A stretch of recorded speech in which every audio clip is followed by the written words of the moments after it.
Congress, CPM, Trinamool.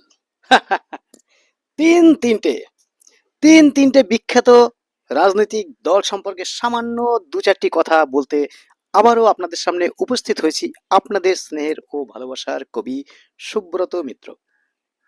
আচ্ছা, কংগ্রেস শব্দটা উচ্চারণ করতেই, কংগ্রেস দলের কথা বলতেই যেসব মানুষদের কথা মনে পড়ে তাদের মধ্যে অন্যতম হলেন রাজীব গান্ধী। হ্যাঁ, এই যে বর্তমানে দেখছেন না, বর্তমানে ভারতবর্ষের বিরোধী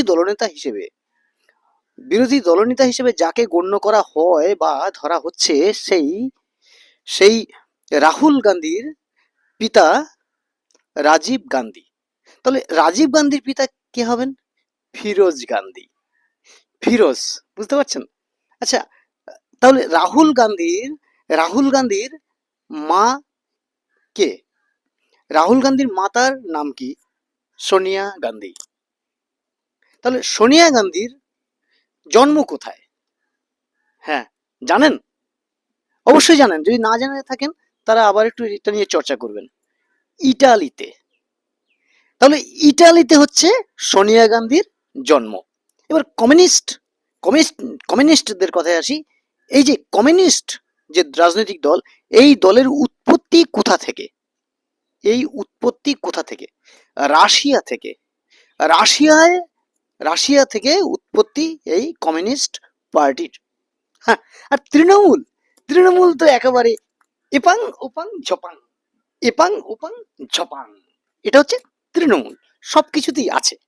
এখন আপনারা ভেবে দেখুন যে কোন পথে, কাদের আদর্শে, কোন দিকে আপনারা ঝুঁকবেন, কোন দিকে আপনারা চালিত হবেন, এবং কারা কারা আপনাদের দেশ, অর্থাৎ আমাদের দেশ ভারতবর্ষকে এগিয়ে নিয়ে যাওয়ার জন্য কাজ করবে।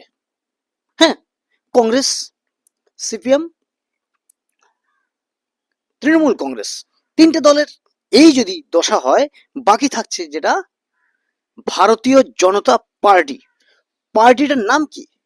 পার্টিটার নাম হচ্ছে ভারতীয় জনতা পার্টি। অর্থাৎ নামের মধ্যেই কিন্তু একটা সঠিক বার্তা। ভারতের মানুষের ভারতের মানুষের রাজনৈতিক দল ভারতীয় জনতা পার্টি, ভারতের জনতার এই পার্টিটা। এই পার্টির মুখ্য ভূমিকায় কে ছিলেন?